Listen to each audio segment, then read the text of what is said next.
Boston College lost, and yeah, you can blame the refs, but man, they left a lot of points on the board. You are Locked On Boston College Postcast, part of Locked On Sports Boston, on the Locked On Podcast Network. Your team every day. Hello, everyone. Welcome. This is Locked On Boston College, your team every day. This is the Locked On Boston Postcast, and I'm your host, AJ Black, editor of Eagle Insider and host of the Locked On Boston College podcast. On today's show, we are going to dive into BC's 20-15 loss to the Nebraska Cornhuskers as they started off slow, weren't able to finish it off. We'll get into everything that happened in that game. We're also going to talk about the play of the guys that had to play today. You were missing quite a few. A few came up late. None of surprises if you've listened to this postcast. Now, today's episode is brought to you by FanDuel. Make every moment more of FanDuel. The NFL playoffs are almost here, but it's not too late to get in on the regular season action with FanDuel because right now new customers can finish the season strong with $250 in bonus bets if your first $5 bet wins. Visit FanDuel.com to get yourself started. So let's get into this. Boston College loses to Nebraska in the Pinstripe Bowl, falling to 0-3 in the Pinstripe Bowl. And let me just start this off by saying, if BC never plays in a Pinstripe Bowl again, I could die happy, man. Hey, you know what I'll even say? If BC doesn't play in another baseball stadium again, I'll die a happy man because I am done watching teams slosh around, skate around, and all around just play poor football on a baseball stadium diamond. And this happened again today, and I'm not blaming them for the loss. I just said this was just another poor football game that was played like this, and they just got to stop. I'm so done with these games. But let's dive into what happened in the game. Boston College falls behind early 13-2, excuse me. Their offense they stalled out. That was a big issue with this game. If you're going to look and blame things, if you're going to start to get into the nitty-gritty of what Boston College did right and what Boston College did wrong, yeah, you can blame the refs for that Raiola hit at the end of the game. But what I would blame is BC's inability to score points when they had opportunities. And it happened at least twice. There were two opportunities in the red zone. Boston College came away with 0 points, and that is what lost them this game. I thought both sides of the ball played fine. But when you leave opportunities on the field, when you leave anywhere between 6 and 14 points off the board, that's enough to lose a game. And I wouldn't say 6 points because this team was not scoring field goals. I'd say probably closer to 10 to 14 points. And that would have been the swing of the game.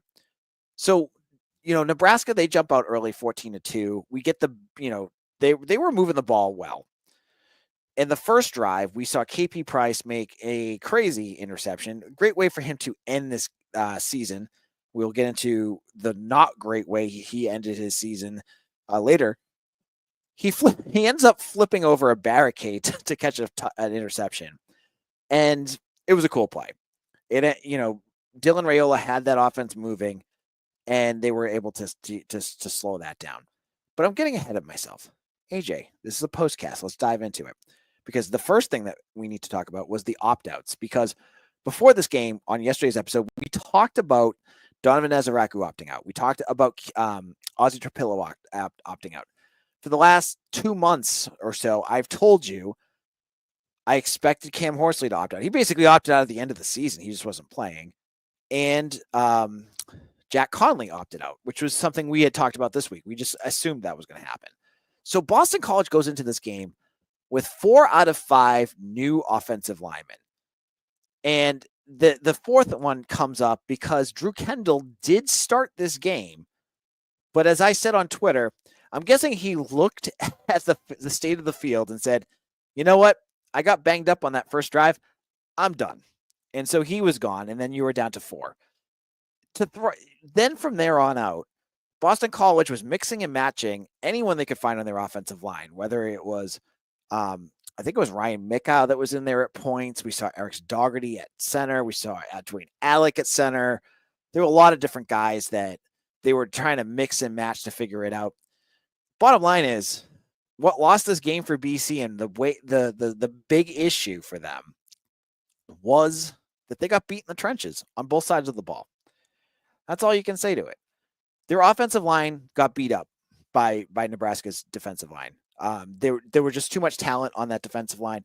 Mitch Wolf of Eagle Insider, who was on our show yesterday, he said that Nebraska had a deep defensive line. And even though they had guys opt out, they still had plenty of talent on that defensive line to bully around a BC offensive line that looked as raw as it could get. Jude Bowery did not play in this game. He was out, and thank goodness he was.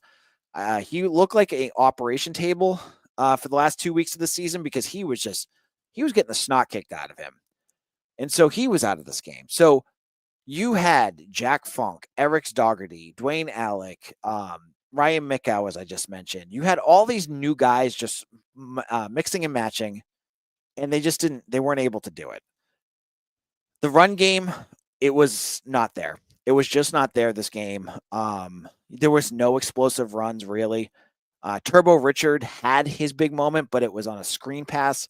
That was on, was it a punt to like the 1 yard line? Whatever it was that BC got the ball like right against their own goal line. And it was like 3rd and 11, and then they threw a screen pass, which worked well for a lot of this game. And Richard took it for like 50 yards, excuse me. You saw him do that. You had touchdown runs, but they were all like 1 yard by the nose of the football types of touchdown runs. And that was it for that running game. Like BC goes into most games this year and they bully around the defensive lines that they face against. They're trying their best to push around and do that. But with this offensive line, they just could not. And that could be partially because of the conditions. That could be partially because of the new guys. Whatever it was, they just were not good. The offensive line struggled in this game. Bottom line. And that, I think, is a big concern going into next year. Like, you are losing Jack Conley, Ozzie Trapillo, and Drew Kendall. They're all gone. These guys that you just saw today are the ones that are replacing them. Are they going to be enough? And I'm worried about that. Because they did not, maybe with some seasoning and spring practices, they're going to get to that place. But they didn't look like they're ready to be an ACC offensive line. And the last thing that Bill O'Brien needs is to go into next year with like the 2022 Redux group going in again and struggling for BC. You got to have an offensive line for Boston College. So it's not here to talk about that, but my hope after watching today is that Boston College goes out there and they get some players in some offensive linemen in that transfer portal. Dig deep into that NIL chest, folks, because you need to get some guys here. Just to challenge the ones that you have so that you know that you go into next year with at least somebody that can play. It wasn't pretty. Like, Nebraska beat up BC in the offense on their offensive line badly. And then on the defensive line too, like, I thought BC did again. I don't blame either coaches in this loss. I felt that Tim Lewis and Will Long did a nice job with their game plans. A lot of times execution is an issue when it comes to these types of games.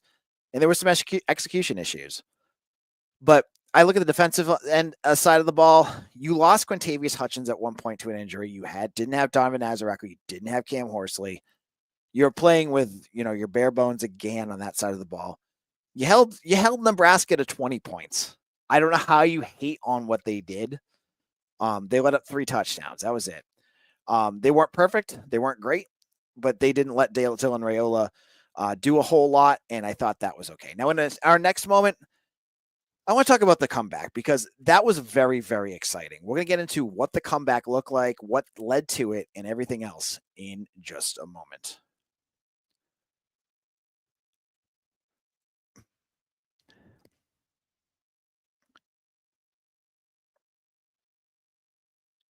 Did Rocket Money help you find money this holiday season? It did with me. Rocket Money is the place to go if you have lots of. Sorry, I'm having issues with my computer here.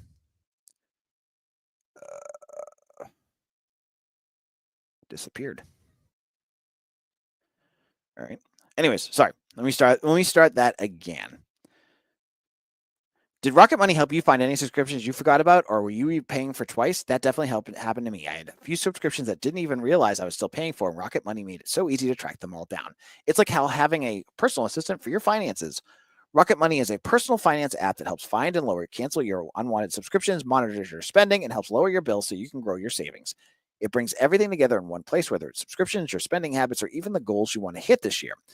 Rocket Money has over 5 million users and has saved a total of $500 million in canceled subscriptions, saving members up to $740 a year when using all the app's premium features. For me, one of the best features is the subscription tracker. I've used it to cancel services I wasn't even using anymore, and I've already saved a ton. Plus, with the goals feature, I've been able to automatically set aside money for my future.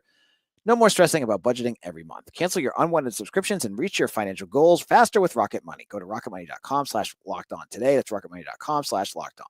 rocketmoney.com/lockedon.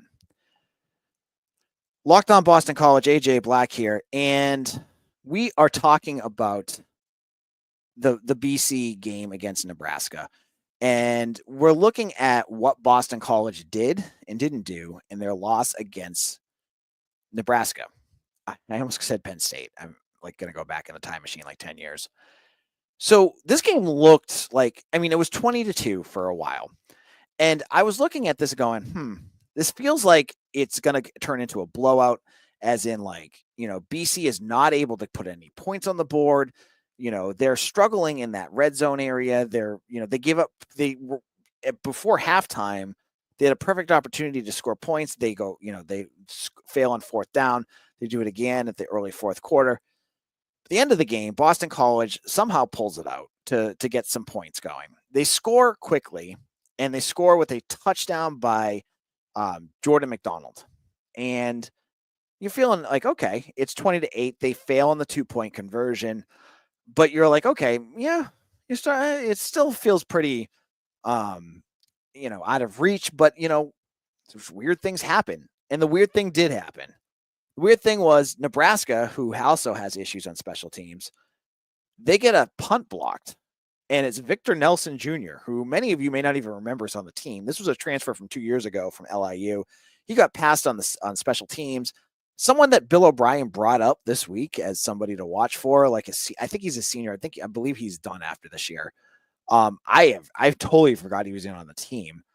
And he blocks a punt that's recovered by, I believe it was Omar Thornton. And that was recovered at the 1 yard line and then punched in by Turbo Richard for 1 yard touchdown. Then it's 20-15. 20-15. And then, I mean, that's the point where everyone's going, okay, BC's in this game. There's 4 minutes left. All the momentum is for Boston College at this point. They just scored 15, 13 quick points. They're one touchdown away. They're not going for an onside kick, which they shouldn't because they can't do anything on special teams. They instead go for it and kick it off. And then I believe it was on third down. There's a play with just over 2 minutes left that is what everyone's talking about. And it should be because it was baloney. There was a lot of plays that went against BC, but if you guys know me, I am not against blaming refs for anything, and I'm not going to blame refs for this loss. The way this game ended is absolutely frustrating, though, because this play should have never happened. And that was Dylan Raiola, who, if I have to hear the term mini Mahomes or whatever, barf. He's not Patrick Mahomes, at least yet. So let's chill on that for a moment, because he had a fine game. His deep passes weren't great. I don't know. He did nice things in the intermediate stuff, and he definitely extended drives. But let's calm down with the Patrick Mahomes stuff, because Patrick Mahomes is up here with like Tom Brady and Peyton Manning for best quarterbacks of all time. I don't see Dylan Raiola in any sort of way becoming Patrick Mahomes yet. He could be. Right now, he's not. Well, he goes to run, and he starts one of my favorite plays of football in the NFL and college football, because of the way they're trying to protect quarterbacks. He sees KP Price coming, and instead of early diving, which would have been short of the first down, he late dives, and then KP Price hits him, and he gets charged for a 15-yard personal foul that basically ends the game. I don't know what KP Price was supposed to do there. This is one of those, I get why the rule is there. You want to protect the quarterback. We don't need concussions. We don't need guys getting crippled because of late hits. But he started that slide so late. Like KP was already like trying to make the tackle and like, he had all his leverage and momentum going at him. What's he supposed to do there? Like he's in no man's land. Like you can't like change the laws of physics to not hit Dylan Raiola there. And of course, Dylan Raiola gets up and he starts barking at KP Price and barking at everyone on the Boston College sideline and barking at everyone else. It was a stupid way to end a good game. That's what I'm going to say. Because then both benches basically cleared. Both got, you have Bill O'Brien turning every shade of purple because of this call. And that's it. BC is out of timeouts. They can't stop the clock. And that's what wins it.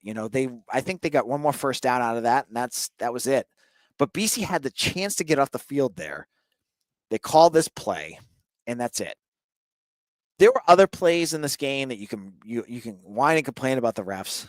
I'm not going to go down that road because if you look at every game from both perspectives, you can always find that the refs did things for their team and your team that you don't agree with. And that's just the way the game cookie crumbles.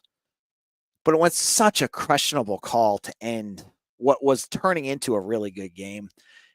There's nothing less to say that it's frustrating and it's tough to watch.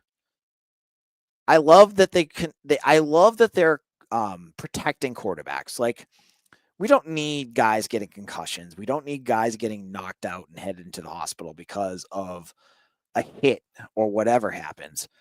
But I will say, I think we've gone too far. And, maybe it's you review it, maybe you watch it over again to see where the slide starts, but you got to be able to understand when it's a bang, bang play like that. And it's not malicious. It's not meant to hurt the guy. It just happens. And that's what happened here. So BC scored those 2 touchdowns and it wasn't enough. And I go back to this penalty was tough, but if you're going to want to blame anything, blame Boston College for leaving out, points on the board in those first couple quarters with red zone trips that ended up with 0 points. A lot of this, I think, goes back to Boston College not having any special teams at all in terms of kicking. They obviously had special teams. They blocked the punt. And I thought Jonathan Montague actually had a nice kick return at one point.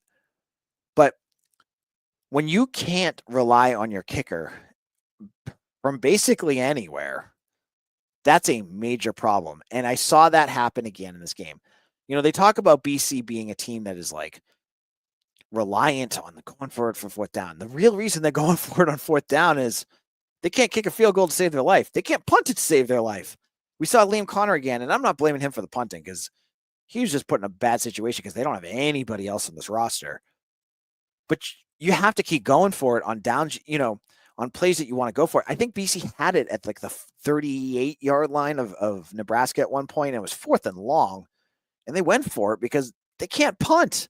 The punting is such a liability that even attempting a punt is worse than going for it on a statistically low percentage type of play. It didn't cost them the game, but it's not making life easy for Bill O'Brien. And we'll have to wait and see if they make changes from like the coaching staff at that end, because like punting, kicking, those are all issues.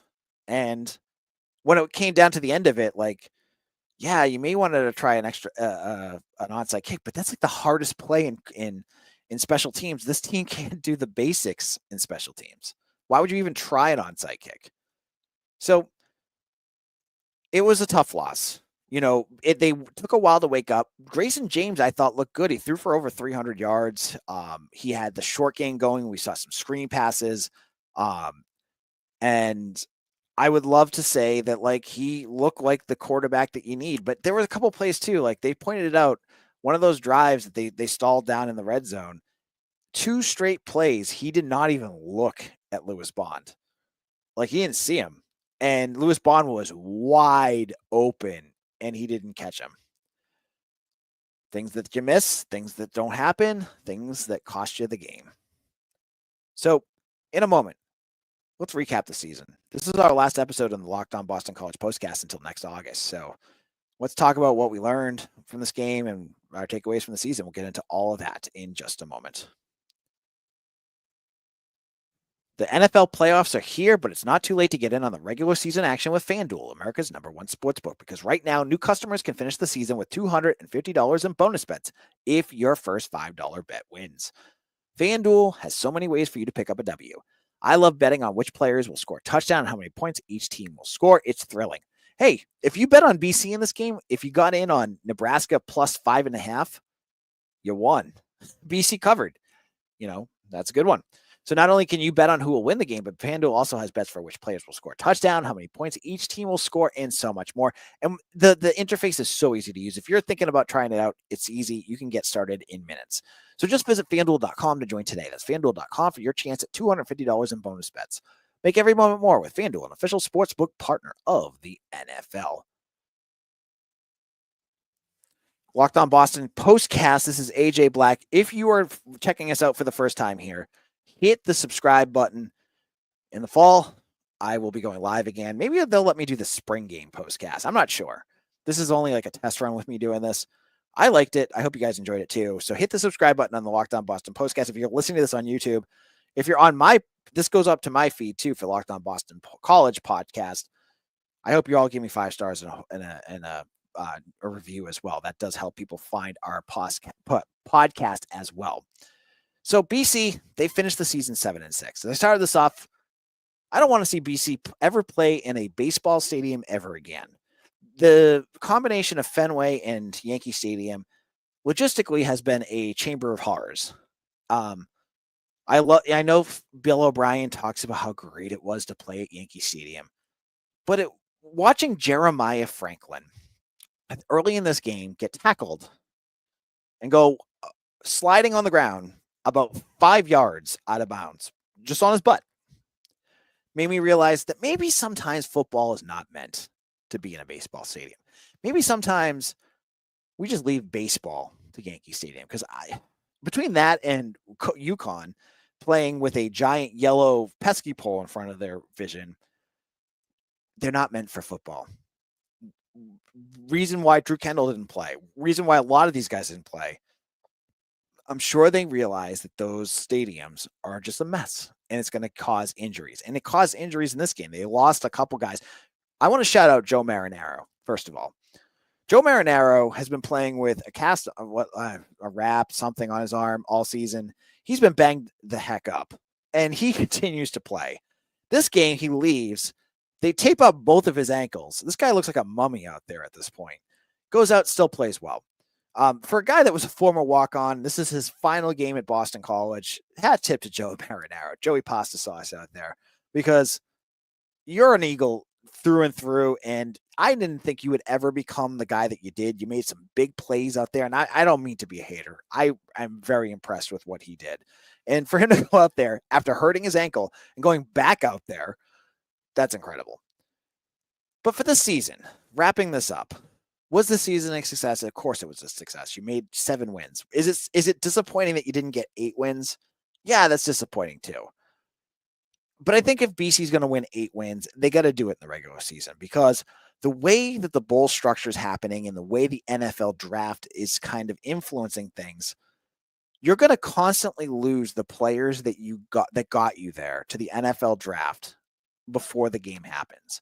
So as long as Boston College ends up at like the Birmingham Bowl, the Quick Lane Bowl, First Responders Bowl, whatever these mid-tier bowls are going to be, it's going to be BC is going to be fighting against the stream to get to these bowl, to win an 8th game, if that's the case. Because as we saw in this game, BC was missing 4 or 5 of their top players. If you were to rank them, Mitch would probably tell you better. They were gone. So it's hard to even gauge this. Like, you can call it whatever you want. You're disappointed in the way the offense worked, whatever. You lost a ton of your talent out there. You had 4/5 of your offensive line. You lost 2 of your key defenders in Cam Horsley and Donovan Azaraku. You were out, some of your other talented players as well. It's tough to win when it's like that. I mean, I talked about BC winning this game, But when you saw, pedal get to metal there, it was tough for them to overcome not having Donovan Azaraku out there. It was tough for their offensive line not to have Jack Conley, Drew Kendall, Ozzie Trapillo out there because they were all gone. And there's no excuses here. I'm just saying, for a school like Boston College, if they're going to win 8 games, they're going to have to do it during the regular season. Next season is going to be tough. They have they're playing an out-of-conference schedule right now that includes Fordham, fine, Notre Dame, and Michigan State at Michigan State next year. And a third team, which I believe is going to end up being UConn, but I'm not 100% sure on that yet. Additionally, you play Clemson. You play SMU. So you have 3 playoff teams on your schedule. Albeit, all 3 are at home, but you've got issues with your offensive line. There's no way about that. No way around that. Your defensive line, I still am concerned about. These all need to be addressed in the transfer portal right now because you cannot go in with the guys that you had today. You cannot. You got to get some extra help out there. And I'm going to say this right now. Watching what I saw, you need to be able to get guys that you can rely on. The FCS guys you brought in are great. They're going to probably be depth players, and maybe they will contribute. But you can't go in risking this next year. You can't go in saying, I hope that this kid from Merrimack is going to be my starting offensive tackle, or I hope this kid from Valpo is going to be my starting defensive edge. My hope is that right now, after watching this, the people that look at the portal know that they have a few more spots that they had to fill. They're going to fill it with guys that are going to be able to start next year, that are coming from other schools that have already got experience and have played against higher level talent. That's going to be a big question.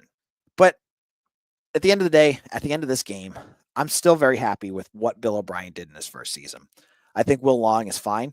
Once he got Grayson James out there, you were able to see what this offensive scheme was supposed to be like. It didn't work with Thomas Castellanos. It did with Grayson James. Tim Lewis did a great job when he got Donovan Azaraku cooking. And once he gets more talent in here, I think he's going to be a fine defensive coordinator. Special teams, I don't have much more to say about special teams because you couldn't kick, you couldn't punt. That's all I got to say about that. So 7 wins. Yep, BBC is perpetually stuck in the 7-win hell rung. But they beat Florida State this year. They beat Syracuse, UNC, Pitt. They won big Michigan State. It was a fun season. It was a fun first year for Bill O'Brien, and there's only one way to go up, one way to go, and that is up. Bill O'Brien is the future of this program, and I feel confident in saying that he's going to be getting BC in the right direction. Thank you all for listening. We'll be back again on Monday for another new episode of Locked On Boston College. Make sure you check us out on YouTube, wherever you get your podcasts. Follow me on Twitter at AJBlack247. I'm also on Blue Sky and Instagram. You can find me everywhere. Just find me. Get all your Boston College news directly from me. I'm an insider. I've been to almost all the games. I didn't get to go to the bowl game. I'm in New Hampshire right now. I had this vacation planned for a week, and I mean for a year. I don't back out of it. This is my 1 week off, so I got to watch it here. I watched it in in front of a nice fireplace, but I'll be going to the spring game. I'll be doing all the good stuff. So check us out on Eagle Insider, and I'll see you all again for another episode of Locked On Boston Postcast. Your team every day.